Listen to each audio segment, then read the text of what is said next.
খোলা জানালা দক্ষিণের বাতাসে ঢেকে যায় পর্দার আড়ালে।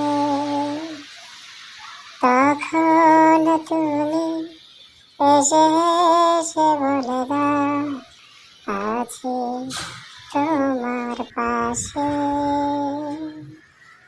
বৃষ্টির আগে এরকম ঝড়ো হাওয়া চারপাশটাকে কতটা উত্তাল করে তোলে। চারপাশে গাছের পাতাগুলো ঝড়ের ঝাপটানি খেয়ে কেমন উত্থাল পাতাল করে, কেমন সচ্ছল শুরু হয়ে যায়। মনে কেমন রাঙা দোলা দেয় বৃষ্টির এই আগের মুহূর্তটা।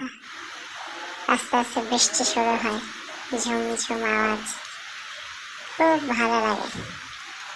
বৃষ্টির দিনে এইভাবে জানালার ধারে বসে বসে ওই দূরে তাকিয়ে থাকা বৃষ্টির পানি স্পর্শ করা, আহ কি শান্তি।